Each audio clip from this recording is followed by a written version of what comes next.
Hello everyone, welcome to all on GeoTalk. I am Ravi Raj from Patna University and you have been watching my videos on the topic discuss major geographic features of peninsular India. Today we are going to start on the discuss about the major geographic features of peninsular India, right? So now first of all ये हमारा जो picture है India का इसमें हम लोग देखेंगे क्या क्या मैंने फीचर्स इस पे शो किए, राइट। उसके बाद हम लोग इसके एक्सप्लेनेशन के ऊपर आएंगे क्योंकि अगर आप एग्जामिनेशन की तैयारी कर रहे हैं तो आपके लिए सबसे ज़्यादा इम्पोर्टेंट है कि इसका एक्सप्लेनेशन के साथ साथ आपके पास नोट्स भी होना बहुत इम्पोर्टेंट है, राइट। अगर आप यूपीएससी की तैयारी कर रहे हैं, बीपीएससी की तैयारी कर रहे हैं तो भी आपके लिए जानना बहुत इम्पोर्टेंट है कि हमारे इंडिया का जो पेनिनसुलर इंडिया है उसका जियोमॉर्फिक फीचर्स क्या सब है, उसमें क्या क्या आता है। एक एक चीज़ आपको आज हम एक्सप्लेन करेंगे तो वीडियो थोड़ा लंबा होगा, लास्ट तक बने रहना है।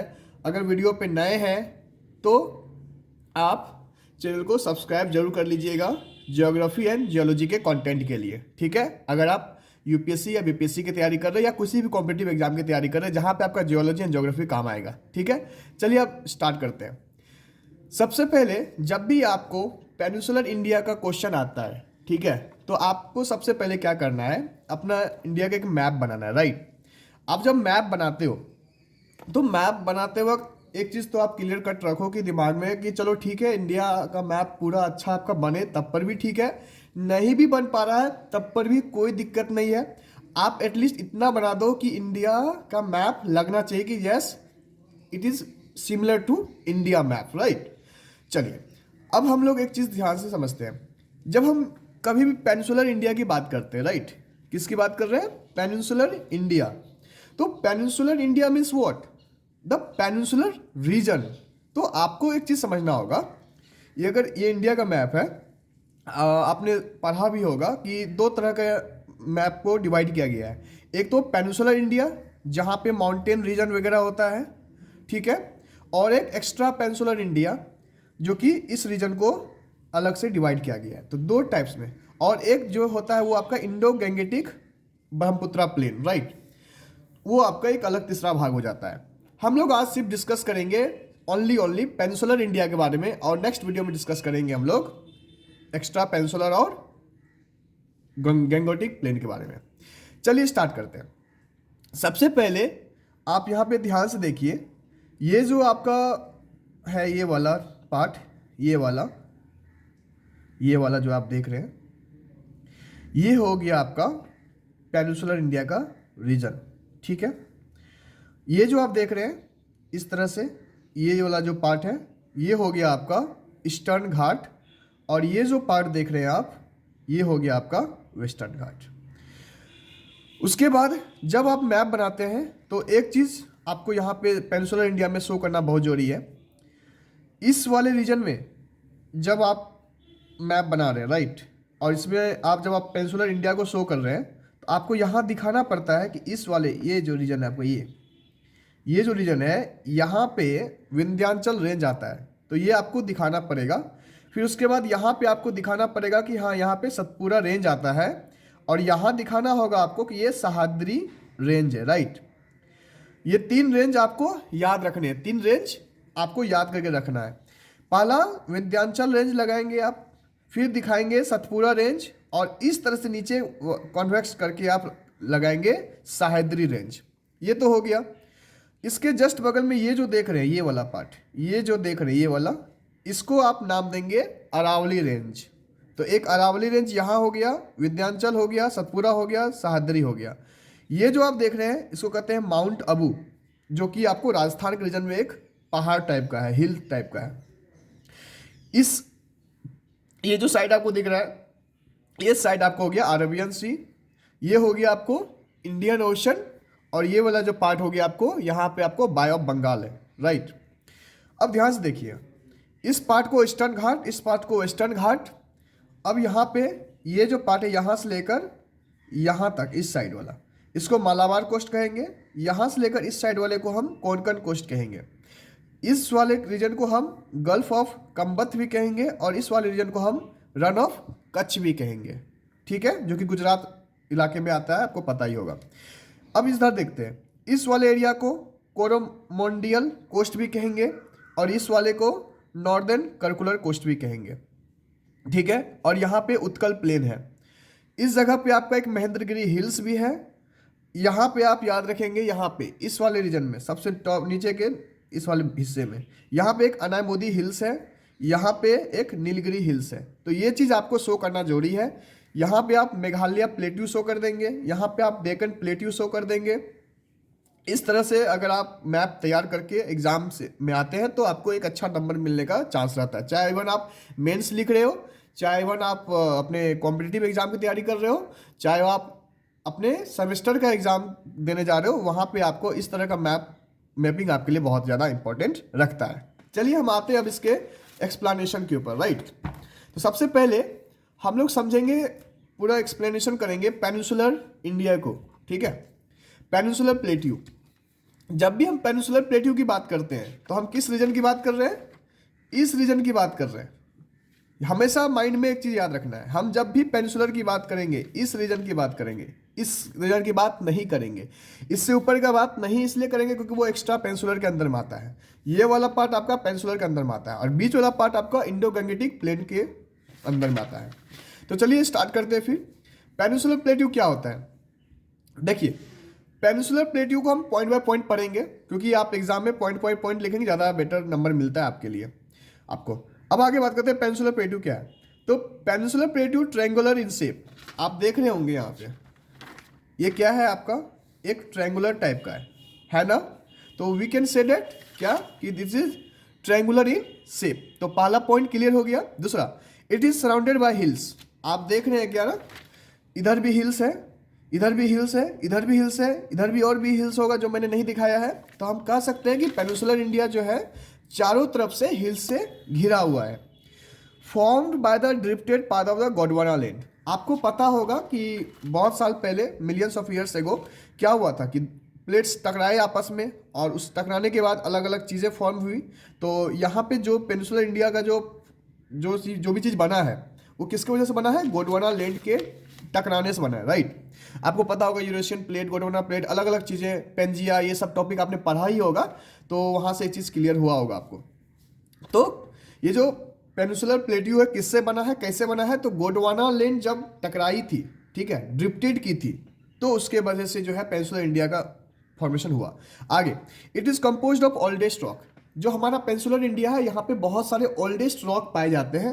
आप जैसे नीस ले लो, सिस्ट ले लो, इस तरह के बहुत सारे रॉक्स हैं जो कि ओल्डेस्ट रीजन के वो पाए जाते हैं पेनिनसुलर इंडिया में। आगे, an ancient tabular block composed mostly of Archean period के जो भी रॉक्स हैं यहाँ पे पाए जाते हैं। Have broad and shallow valleys and rounded hills. यहाँ जो आपको वैलीज मिलेंगे बहुत ही सेलो मिलेंगे, राउंडेड हिल्स मिलेंगे, ठीक है, ब्रॉड स्ट्रक्चर में मिलेंगे। आगे, India peninsula is the largest and oldest part of the Indian physiography. Indian physiography के अगर इतिहास से अगर आप देखें, अगर इसको कंपेरिजन करें, तो इंडिया का जो ये पेनिनसुलर रीजन है वो बहुत ही लार्जेस्ट है और बहुत ही ओल्डेस्ट है, ठीक है। चलिए और कुछ चीज़ डिस्कस कर लेते हैं पेनिनसुलर इंडिया के बारे में। Length is about 1600 kilometre in north to south. जब आप इसको नॉर्थ टू साउथ जाते हैं, राइट, ये वाला पार्ट में बात कर रहा हूँ, नॉर्थ टू साउथ। तो जब ये नॉर्थ से साउथ की तरफ आते हैं, जब इनका लेंथ आप देखते हैं तो लेंथ कितना है आपको? 1600 किलोमीटर, राइट। अब वही अगर आप ईस्ट से वेस्ट डायरेक्शन में जाते हैं तब इसका जो आप ब्रेथ देखते हैं, विड्थ देखते हैं, इस साइड में, इसकी बात कर रहा हूँ, ईस्ट टू वेस्ट, ठीक है, ये हो जाता है आपको 1400 किलोमीटर। अब आगे बात करते हैं। Covers a total area of about 16 lakh square kilometer, which is about half of the total land area of the country. मतलब ये जो पेनिनसुलर इंडिया आप देख रहे हैं, पूरे इंडिया का 16 लाख स्क्वायर किलोमीटर कवर किया हुआ है। मतलब अगर देखा जाए कंपेरिजनली कि इंडिया का कितना परसेंट, तो इंडिया का अगर 100% लैंड है तो उसका एटलीस्ट 50% आपको कौन कवर कर रहा है? Peninsular plateau, right. चलिए अब आगे डिस्कस करते हैं पेनिनसुलर इंडिया। अच्छा, एक चीज़ और छूट गया कि जो पेनिनसुलर इंडिया का जो हाइट है वो हाइट क्या है 600 metre to 900 metre above sea level. Sea level जो हमारा एक अपना मेजरमेंट है उससे आपको 600 टू 900 मीटर एबव है। कौन?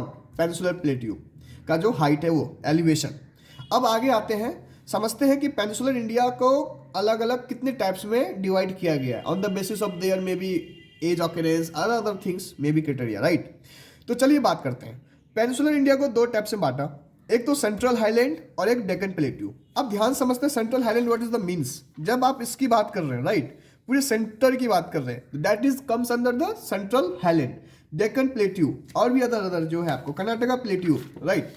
तो अब ध्यान से देखिए, पेनिनसुलर इंडिया को दो part, central highland, Deccan plateau. Central highland को फिर चार पार्ट में बांटा गया, एक तो the Malwa plateau, the Bundelkhand plateau, the Baghelkhand plateau and the Chota Nagpur plateau.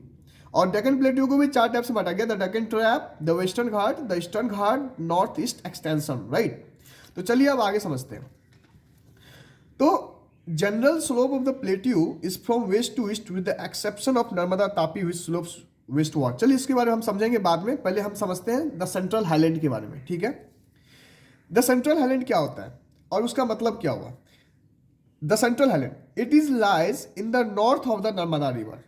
North of the Narmada river मतलब क्या? अगर नर्मदा रिवर मान लीजिए किसी डायरेक्शन में बह रही है, ठीक है, तो उसके जो नॉर्थ एरिया में आपको पाया जाता है कौन? Central highland. दूसरा point, rivers flows from south east to the north east indicates slopes. समझिएगा, रिवर्स जो सेंट्रल हाईलैंड का जो रिवर होता है वो साउथ ईस्ट से नॉर्थ ईस्ट की तरफ डायरेक्ट करता है, इंडिकेट करता है साउथ ईस्ट। तो साउथ ईस्ट साइड हो गया, ईस्ट ईस्ट साइड हो गया, साउथ ईस्ट, ठीक है। साउथ ईस्ट किस साइड स्लोप करता है, मतलब वेस्ट डायरेक्शन है वाटर का नॉर्थ ईस्ट।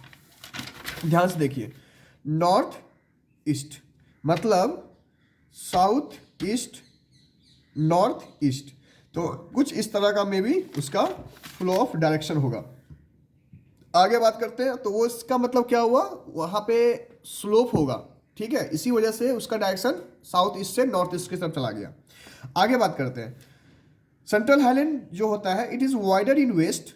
वेस्ट में जो है बहुत ज़्यादा वाइडर होता है, मतलब चौड़ाई मतलब बहुत ज़्यादा होता है, एंड नैरोअर इन ईस्ट। तो ईस्ट में जो है ये बहुत ज़्यादा नैरो होता है, ठीक है। तो इसका मतलब क्या हुआ, ये देखिए ध्यान से, आप पिक्चर भी देखिएगा।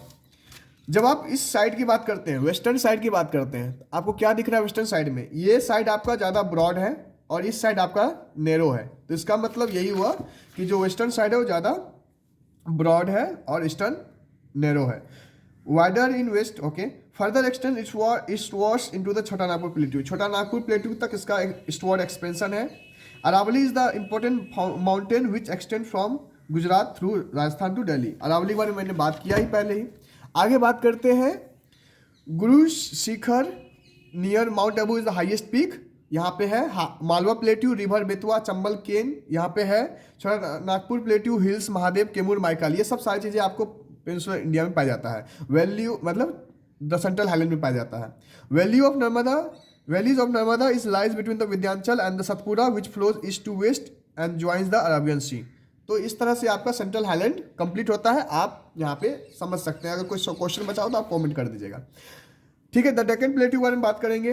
The Deccan plateau separated by a fold from छोटा नागपुर प्लेट्यू। छोटा नागपुर प्लेट्यू में जो है ना एक सेपरेट, मतलब क्या, it is separated by a fold from छोटा नागपुर प्लेट्यू। छोटा नागपुर प्लेट्यू से इसको सेपरेट क्या करता है, कौन? फोल्ड। तो डेक्कन प्लेट्यू का जो है ये चीज क्लियर होगी आपको, पहला पॉइंट। दूसरा, black soil area in the Deccan plateau is known as Deccan trap. अब डेक्कन प्लेट्यू में ब्लैक सॉइल का मात्रा बहुत ज़्यादा है, और पिछली बार जब ब्लैक सॉइल ज़्यादा है तो शुगर केन का प्रोडक्शन बहुत ज़्यादा होगा। Form due to the volcanic eruption. इसका फॉर्मेशन कैसे हुआ था? वॉल्केनिक इरप्शन की वजह से हुआ था, ठीक है, ओके। आगे, और आज से 65 मिलियन ईयर्स एगो हुआ था इसका। अगर आपसे कोई पूछ दे कि डेक्कन प्लेट्यू कब बना था, तो 65 million years ago. The western Ghat और ईस्टर्न घाट को थोड़ा समझ लेते हैं। तो eastern Ghat, western Ghat. Western Ghat lies on the western edge of the Deccan plateau. Deccan plateau के वेस्टर्न एज में वेस्टर्न घाट होता है, जबकि ईस्टर्न घाट जो है आपको इस साइड पड़ता है, राइट। आगे पढ़ते हैं, it lies in 1600 kilometre parallel to the western coast. Western coast से 1600 किलोमीटर पैरेलल इसका लेंथ है। Average elevation is 1000 metre. इसकी जो हाइट है 1000 मीटर तक है। फेमस पिक जो है इसमें है डोडा बेटा अनामुदी मकुरुती। हाईएस्ट पिक जो है अनामुदी है इसमें, जो कि 2695 मीटर का है। Crossed through passes like Palghat, the ghat, the Bor ghat. Eastward rivers flows Godavari, Bhima, Krishna. इस तरह के ईस्टवर्ड रिवर यहाँ पे फ्लो करते हैं। वेस्टवर्ड में ताप्ती फ्लो करती है। और इसमें यहाँ पे बहुत सारे लेक भी हैं, जॉग फॉल्स, शिवा, इस तरह से समुद्रम। ठीक है, अब आते हैं ईस्टर्न घाट के ऊपर। ईस्टर्न घाट क्या होता है? It is a discontinuous low belt. ठीक है, एवरेज एलिवेशन इज 600 मीटर। इसकी जो हाइट है एवरेज 600 मीटर तक होती है। Highest hill is Mahendragiri 1501 metre. Famous hill कौन सा है? Mahendragiri, Nilgiri hills, Malai hills, Kolamalai hills, Panchamalai hills. यहाँ पर रिवर कौन कौन से हैं? महानदी है, गोदावरी है, कृष्णा है, कावेरी है। Nilgiri hills join western and eastern Ghat in the south. तो ये मोटा मोटी मैंने आपको बताने का प्रयास किया कि ईस्टर्न घाट और वेस्टर्न घाट में क्या अंतर है, राइट। अब मैं आपको थोड़ा सा धीरे धीरे क्लियर कर देता हूँ एक एक पॉइंट को अच्छे से। सबसे पहला, वेस्टर्न घाट की जो एवरेज एलिवेशन होगी वो आपकी 600 मीटर होगी, राइट। उसके बाद इसके अंदर में जो सबसे हाईएस्ट कोई हिल है तो उसका नाम है महेंद्रगिरी। किसका? हम ईस्टर्न घाट की बात कर रहे हैं। महेंद्रगिरी जिसकी 1501 मीटर हाइट है। फेमस हिल इसके अंदर में कौन कौन आते हैं? महेंद्रगिरी आते हैं, नीलमईगिरी आते हैं, नलामलाई हिल आती है, कोलामलाई हिल आती है, पंचामलाई हिल आती है। रिवर कौन कौन है? महानदी है, गोदावरी है, कृष्णा है, कावेरी। याद रखना, ईस्टर्न घाट में ये सारे रिवर आते हैं। Nilgiri hills join western and eastern Ghat in the south. देखो नीलगिरी हिल्स जो है ना दोनों साइड को ज्वाइन करती है। यहाँ ध्यान से देखिए, ये यहाँ पे क्या है? नीलगिरी हिल्स है, तो इधर से वेस्टर्न, इधर से ईस्टर्न, तो दोनों के बीच को ज्वाइन करने वाली जो हिल है वो नीलगिरी हिल्स है। तो ये हो गया आपका क्लियर। तो आई थिंक आपका ये वीडियो आपके लिए हेल्पफुल होगा। इवन आप यूपीएससी का मेंस दे रहे हैं, प्रीलिम्स दे रहे हैं, इंटरव्यू दे रहे हैं, या आप बीपीएससी का मेंस, इंटरव्यू, प्रीलिम्स दे रहे हैं, या इवन आप किसी भी कॉम्पिटिटिव एग्जाम में बैठ रहे हैं, आईआईटी जैम की तैयारी कर रहे हैं, या आप अपने सेमेस्टर के एग्जाम की तैयारी कर रहे हैं, आप ज्योग्राफी ऑप्शनल की तैयारी कर रहे हैं, एनीथिंग तैयारी कर रहे हैं, आप हमारे चैनल से जुड़ जाइए। आप चैनल को सब्सक्राइब कर लीजिए, लाइक कर लीजिए। अगर आपको कुछ क्वेश्चन बचा हुआ माइंड में तो आप पूछ लीजिए। आप कॉमेंट बॉक्स में अपना क्वेश्चन डाल सकते हैं, मैं आपको सॉल्यूशन करने का प्रयास करूंगा। उम्मीद करूंगा कि आपको ये वीडियो बहुत अच्छा लगा होगा। और आपको किस टॉपिक पे वीडियो चाहिए मुझे कमेंट बॉक्स में कमेंट करके जरूर बताइएगा।